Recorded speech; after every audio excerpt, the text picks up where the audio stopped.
ಇವತ್ತಿನ exercise minister ಭ್ರಷ್ಟಾಚಾರದ ಬಗ್ಗೆ ಏನೊಂದು ಹೇಳಿಕೆಗಳನ್ನು ಕೊಟ್ಟಿದ್ದಾರೆ ಅನ್ನುವಂಥದ್ದು ನನ್ನ ಗಮನಕ್ಕೆ ಬಂದದ್ದು. ಆದರೆ ಬೇರೆ ಬೇರೆ ಮಿನಿಸ್ಟ್ರು ಇನ್ನೂ ಹೆಚ್ಚಿನ ರೀತಿ ಭ್ರಷ್ಟಾಚಾರ ಮಾಡ್ತಾ ಅದು ನೋಡಿ ನನಗೆ ಗಾಬರಿ ಆಗ್ತದೆ ಅನ್ನುವಂಥ ರೀತಿಯಲ್ಲಿ ಹೇಳಿಕೆ ಕೊಟ್ಟಾರ ಅನ್ನುವಂಥದ್ದು ನನಗಿರುವಂಥ ಮಾಹಿತಿ. ಈಗೇನಾಗಿದೆ, ಭ್ರಷ್ಟಾಚಾರದಲ್ಲಿ ಸಿದ್ದರಾಮಯ್ಯ ಸರ್ಕಾರದಲ್ಲಿ ಕಾಂಪಿಟೇಷನ್ ಮೇಲೆ ಕಾಂಪಿಟೇಷನ್. ಅದಕ್ಕಾಗಿ ನಾನು ಹೇಳೋದಾದ್ರೆ ಅತ್ಯಂತ ಹೆಚ್ಚು ಭ್ರಷ್ಟ ಸರ್ಕಾರ ಯಾವುದಾದ್ರೂ ಇದ್ದರೆ ಇವತ್ತು ರಾಜ್ಯದಲ್ಲಿರುವಂಥ ಕಾಂಗ್ರೆಸ್ ಸರ್ಕಾರ ಅಂತ ನಾನು ಹೇಳ್ತೀನಿ. ಈಗಾಗಲೇ ಮುಖ್ಯಮಂತ್ರಿ ಸಿದ್ದರಾಮಯ್ಯನ ಮೇಲೆ ಇವತ್ತು ಭ್ರಷ್ಟಾಚಾರದ ಆಪಾದನೆ ಬಂದಿದೆ, ಮೂಡಾದ ಹಗರಣ ಬಂದಿದೆ. ವಾಲ್ಮೀಕಿ ಈ ಕಾರ್ಪೊರೇಷನ್ ಏನಿದೆ ಅದರಲ್ಲಿ ನೂರಾರು ಕೋಟಿ ಹಗರಣ ಇವತ್ತು ಹೊರಗಡೆ ಬಂದಿದೆ. ಅದ್ರ ಬಗ್ಗೆ ಚರ್ಚೆ ಆಗ್ತಾಯಿದೆ, ಎನ್ಕ್ವೈರಿ ನಡೆದಿದೆ, ಇನ್ವೆಸ್ಟಿಗೇಷನ್ ನಡೀತಾ ಇದೆ. ಹೀಗಾಗಿ ಮತ್ತು ಮಂತ್ರಿಗಳು ಸಹಿತ ಇವತ್ತು ಹಂಗಾಗಿದೆ ಅಂದರೆ ಇದು ಸರ್ಕಾರ ಎಷ್ಟು ಸಿಗ್ತದೋ ಗೊತ್ತಿಲ್ಲ. ಅದಕ್ಕಾಗಿ ಎಷ್ಟು ಬೇಗ ಆದಷ್ಟು ಬೇಗನೆ ಎಷ್ಟು ಹಣ ಮಾಡ್ಕೊಳ್ಳೋಕೆ ನಿಂತುಬಿಟ್ಟಿದ್ದಾರೆ. ಭ್ರಷ್ಟಾಚಾರದ ಪಾಪದ ಕೊಡ ಇಲ್ಲಿ ತುಂಬಿಟ್ಟಿದೆ. ಆ ಹಿನ್ನೆಲೆಯಲ್ಲಿ ಇವತ್ತು ಬಹುಶಃ ಅದೇ ಹಿನ್ನೆಲೆಯಲ್ಲಿ ತಿಮ್ಮಾಪುರ ಹೇಳ್ಬೋದು. ಯಾಕಂದರೆ ತಿಮ್ಮಾಪುರ ಒಂದು ಅವ್ರ ಇಲಾಖೆ ಮೇಲೂ ಭ್ರಷ್ಟಾಚಾರದ ಹಗರಣ ಬಂದಿದ್ದರಿಂದ ಅವರು ಬಹುಶಃ ಹಂಗೆ ಅರ್ಥ ಮಾಡ್ಕೊಂಡಿರ್ಬೋದು, ನಮ್ಮ ಭ್ರಷ್ಟಾಚಾರ ಎಲ್ಲಿ ಹತ್ತದ ಇದಕ್ಕೆ, ಬೇರೆ ಇಲಾಖೆ ನಮ್ಮ ಭ್ರಷ್ಟಾಚಾರ ಎಲ್ಲಿ ಹತ್ತದ ಇದಕ್ಕೆ, ಬೇರೆ ಇಲಾಖೆ ಭ್ರಷ್ಟಾಚಾರ ನೋಡಿದರೆ ನಂದೇನೂ ಅಲ್ಲ ಅನ್ನೋ ಮಟ್ಟಿಗೆ ಹೇಳಿರ್ಬೋದು ಅಂತ ನನಗನ್ನಿಸ್ತದೆ. ಅದಕ್ಕಾಗಿ ಈ ಸರ್ಕಾರದ ಪಾಪದ ಕೂಡ ತುಂಬಿದ ಅಂತ ಹೇಳ್ತೇನೆ. ನಾ ಏನೋ ಅದ್ರ ಬಗ್ಗೆ ಹೇಳೋದೇ ಇಲ್ಲ. ನಾನು ಈಗ ಸರ್ಕಾರದ ಒಂದಿನ ಮಾರಲಿಟಿ ಇದಲ್ಲ, ಮಾರಲಿಟಿನೇ ಉಳಿದಿಲ್ಲ, ನೈತಿಕತೆಯೇ ಉಳಿದಿಲ್ಲ. ಬಿ ಜೆ ಪಿ ಬಗ್ಗೆ ಮಾತಾಡಲಿಕ್ಕೆ, ಬಿ ಜೆ ಪಿ ಅವ್ರ ಬಗ್ಗೆ ಮಾತಾಡಲಿಕ್ಕೆ ಮುಖ್ಯಮಂತ್ರಿಗಳಾಗಲಿ ಅವ್ರ ಮಂತ್ರಿಗಳಿಗೆ ಯಾವುದೇ ನೈತಿಕತೆ ಉಳಿದಿಲ್ಲ ಅಂತ ನಾನು ಸ್ಪಷ್ಟವಾಗಿ ಹೇಳ್ತೀನಿ.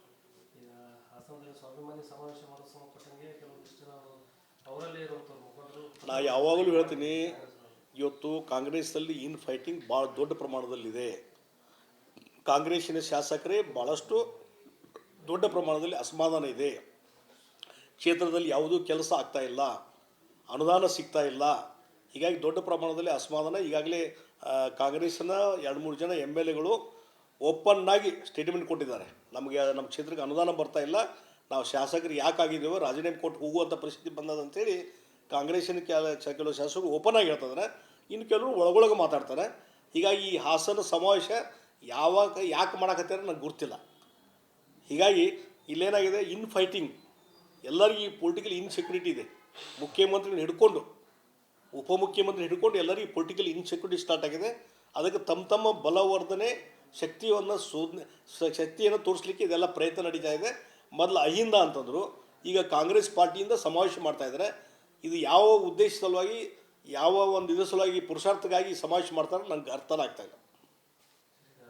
ಪಕ್ಷದಲ್ಲೇ ಬಿಜೆಪಿ ಸಾಕಷ್ಟು ಗೊಂದಲ ಸೃಷ್ಟಿಯಾಗ್ತದೆ ಸರ್. ವಿಜಯೇಂದ್ರ ಬಣ ಒಂದು ಕಡೆ, ಯತ್ನಾಳ್ ಬಣ ಒಂದು ಕಡೆ. ಅದಕ್ಕೆ ಈ ಗೊಂದಲದ ಬಗ್ಗೆ ನಾ ಏನೂ ಮಾತಾಡಲಿಕ್ಕೆ ಹೋಗೋದಿಲ್ಲ. ಗೊಂದಲ ಇದ್ದದ್ದು ನಿಜ. ವರಿಷ್ಠರು ಇದನ್ನೆಲ್ಲ ಗಮನ ಹರಿಸ್ತಾ ಇದ್ದಾರೆ. ಸರಿಯಾದ ಸಂದರ್ಭದಲ್ಲಿ ಸರಿಯಾದ ನಿರ್ಧಾರವನ್ನು ನಮ್ಮ ಕೇಂದ್ರದ ವರಿಷ್ಠರು ತೆಗೆದುಕೊಳ್ತಾರೆ. ಗೊಂದಲ ಸರಿ ಆಗ್ತದೆ.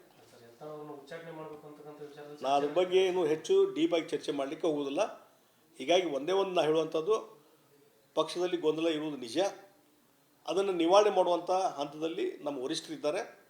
ಬಹುಶಃ ಅವ್ರು ಕರೆದು ಕುಂತು ಮಾತಾಡಿ ಈ ಸಮಸ್ಯೆಗೆ ಬಗೆಹರಿಸುವಂಥ ಕೆಲಸ ಅವ್ರು ಮಾಡ್ತಾರೆ. ಈಗ ಅವರು ಸಭೆ ಮಾಡ್ತಾರೆ, ಗೊಂದಲ ಇದ್ದದಕ್ಕೆ ನಿಜ. ಅದಕ್ಕೆ ಹೆಚ್ಚಿಗೆ ನಾ ಏನು ಮಾತಾಡೋದೇ ಇಲ್ಲ. ಆಗತ್ತೆ, ಆದಷ್ಟು ಬೇಗ ನಿವಾರಣೆ ಆಗ್ತದೆ.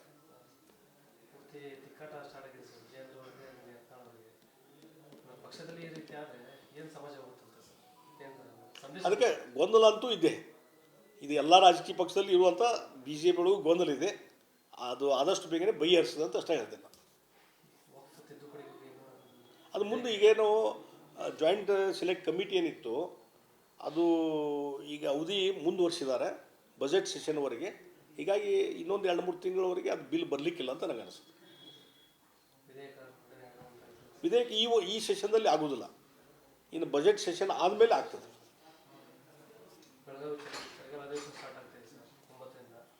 ಅಲ್ಲಿ ಏನು ಅರ್ಥನೇ ಇಲ್ಲ ಅದಕ್ಕೆ.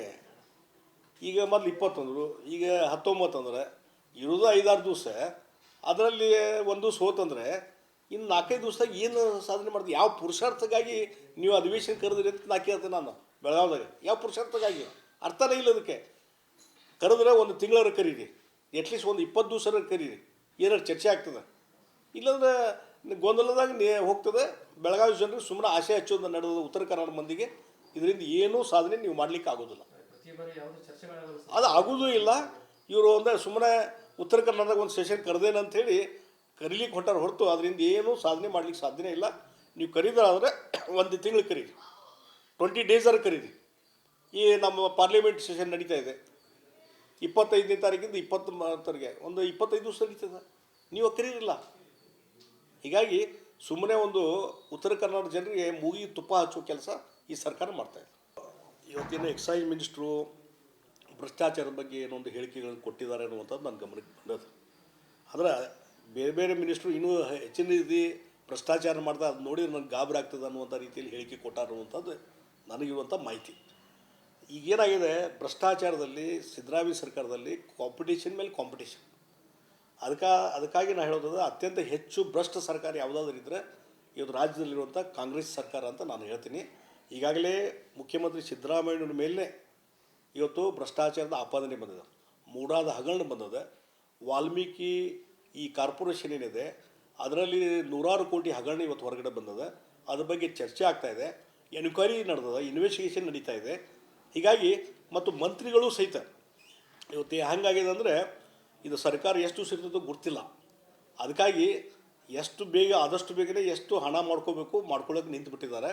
ಭ್ರಷ್ಟಾಚಾರದ ಪಾಪದ ಕೊಡ ಇಲ್ಲಿ ತುಂಬಿಟ್ಟಿದೆ. ಆ ಹಿನ್ನೆಲೆಯಲ್ಲಿ ಇವತ್ತು ಬಹುಶಃ ಅದೇ ಹಿನ್ನೆಲೆಯಲ್ಲಿ ತಿಮ್ಮಾಪುರ ಹೇಳ್ಬೋದು. ಯಾಕಂದರೆ ತಿಮ್ಮಾಪುರ ಒಂದು ಅವ್ರ ಇಲಾಖೆ ಮೇಲೂ ಭ್ರಷ್ಟಾಚಾರದ ಹಗರಣ ಬಂದಿದ್ದರಿಂದ ಅವರು ಬಹುಶಃ ಹಂಗೆ ಅರ್ಥ ಮಾಡ್ಕೊಂಡಿರ್ಬೋದು, ನಮ್ಮ ಭ್ರಷ್ಟಾಚಾರ ಎಲ್ಲಿ ಹತ್ತದ ಇದಕ್ಕೆ, ಬೇರೆ ಇಲಾಖೆ ನಮ್ಮ ಭ್ರಷ್ಟಾಚಾರ ಎಲ್ಲಿ ಹತ್ತದ ಇದಕ್ಕೆ, ಬೇರೆ ಇಲಾಖೆ ಭ್ರಷ್ಟಾಚಾರ ನೋಡಿದ್ರೆ ನಂದೇನೂ ಅಲ್ಲ ಅನ್ನೋ ಮಟ್ಟಿಗೆ ಹೇಳಿರ್ಬೋದು ಅಂತ ನನಗನ್ನಿಸ್ತದೆ. ಅದಕ್ಕಾಗಿ ಈ ಸರ್ಕಾರದ ಪಾಪದ ಕೊಡ ತುಂಬಿದ ಅಂತ ಹೇಳ್ತೇನೆ. ನಾ ಇನ್ನೂ ಅದ್ರ ಬಗ್ಗೆ ಹೇಳೋದೇ ಇಲ್ಲ. ನಾನು ಈಗ ಸರ್ಕಾರದ ಒಂದಿನ ಮಾರಲಿಟಿ ಇದಲ್ಲ, ಮಾರಲಿಟಿನೇ ಉಳಿದಿಲ್ಲ, ನೈತಿಕತೆಯೇ ಉಳಿದಿಲ್ಲ. ಬಿ ಜೆ ಪಿ ಬಗ್ಗೆ ಮಾತಾಡಲಿಕ್ಕೆ, ಬಿ ಜೆ ಪಿಯವ್ರ ಬಗ್ಗೆ ಮಾತಾಡಲಿಕ್ಕೆ ಮುಖ್ಯಮಂತ್ರಿಗಳಾಗಲಿ ಅವ್ರ ಮಂತ್ರಿಗಳಿಗೆ ಯಾವುದೇ ನೈತಿಕತೆ ಉಳಿದಿಲ್ಲ ಅಂತ ನಾನು ಸ್ಪಷ್ಟವಾಗಿ ಹೇಳ್ತೀನಿ.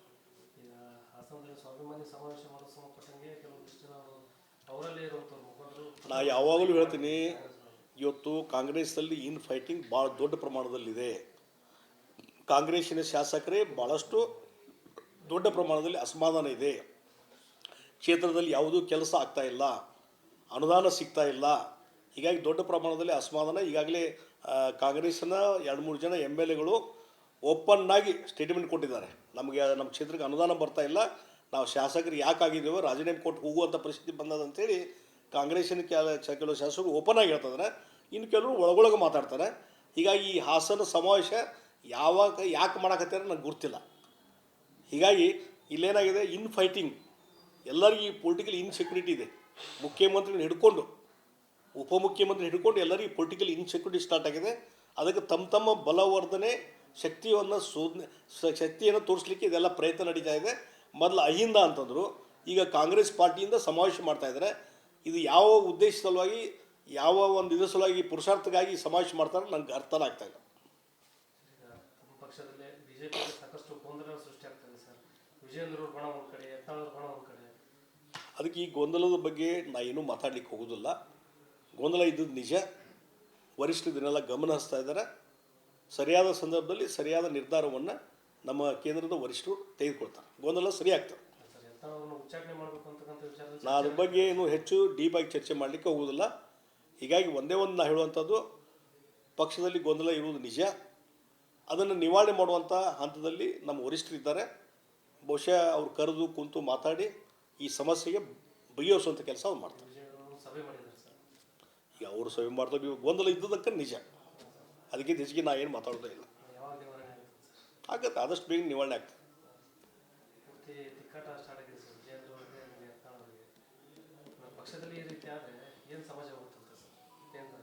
ಅದಕ್ಕೆ ಗೊಂದಲ ಅಂತೂ ಇದೆ. ಇದು ಎಲ್ಲ ರಾಜಕೀಯ ಪಕ್ಷದಲ್ಲಿ ಇರುವಂಥ BJP ಒಳಗೂ ಗೊಂದಲ ಇದೆ. ಅದು ಆದಷ್ಟು ಬೇಗನೆ ಬಗೆಹರಿಸ್ತದೆ ಅಂತ ಅಷ್ಟೇ ಹೇಳ್ತೇನೆ.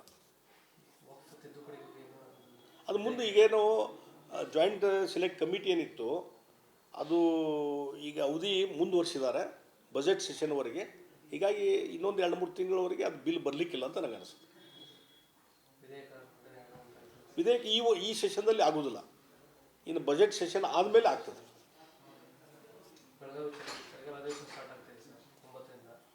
ಅಲ್ಲಿ ಏನು ಅರ್ಥನೇ ಇಲ್ಲ ಅದಕ್ಕೆ. ಈಗ ಮೊದಲು 20 ಅಂದರು, ಈಗ 19 ಅಂದ್ರೆ ಇರೋದು 5-6 ದಿವಸ, ಅದರಲ್ಲಿ ಒಂದು ದಿವಸ ಹೋತಂದರೆ ಇನ್ನು 4-5 ದಿವಸದಾಗ ಏನು ಸಾಧನೆ ಮಾಡ್ತೀವಿ? ಯಾವ ಪುರುಷಾರ್ಥಕ್ಕಾಗಿ ನೀವು ಅಧಿವೇಶನ ಕರೆದ್ರಿ ಅಂತ ನಾ ಕೇಳ್ತೇನೆ ನಾನು ಬೆಳಗಾವ್ದಾಗ. ಯಾವ ಪುರುಷಾರ್ಥಕ್ಕಾಗಿ? ಅರ್ಥನೇ ಇಲ್ಲ ಅದಕ್ಕೆ. ಕರೆದ್ರೆ ಒಂದು ತಿಂಗಳರ ಕರೀರಿ, ಅಟ್ಲೀಸ್ಟ್ ಒಂದು 20 ದಿವಸರ ಕರೀರಿ, ಏನಾರು ಚರ್ಚೆ ಆಗ್ತದೆ. ಇಲ್ಲಾಂದ್ರೆ ಗೊಂದಲದಾಗ ಹೋಗ್ತದೆ.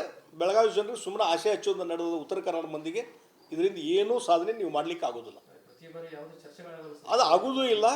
ಇವರು ಒಂದು ಸುಮ್ಮನೆ ಉತ್ತರ ಕನ್ನಡದಾಗ ಒಂದು ಸೆಷನ್ ಕರೆದೇನೆ ಅಂಥೇಳಿ ಕರೀಲಿಕ್ಕೆ ಹೊಂಟಾರ ಹೊರತು ಅದರಿಂದ ಏನೂ ಸಾಧನೆ ಮಾಡ್ಲಿಕ್ಕೆ ಸಾಧ್ಯನೇ ಇಲ್ಲ. ನೀವು ಕರೀದಾದ್ರೆ ಒಂದು ತಿಂಗಳು ಕರೀರಿ, 20 ಡೇಸರ ಕರೀರಿ. ಈ ನಮ್ಮ ಪಾರ್ಲಿಮೆಂಟ್ ಸೆಷನ್ ನಡೀತಾ ಇದೆ 25ನೇ ತಾರೀಕಿಂದ 20 ಒಂದು 25 ದಿವಸ ನಡೀತದೆ, ನೀವು ಕರೀರಿಲ್ಲ. ಹೀಗಾಗಿ ಸುಮ್ಮನೆ ಒಂದು ಉತ್ತರ ಕನ್ನಡ ಜನರಿಗೆ ಮೂಗಿ ತುಪ್ಪ ಹಚ್ಚೋ ಕೆಲಸ ಈ ಸರ್ಕಾರ ಮಾಡ್ತಾಯಿದೆ.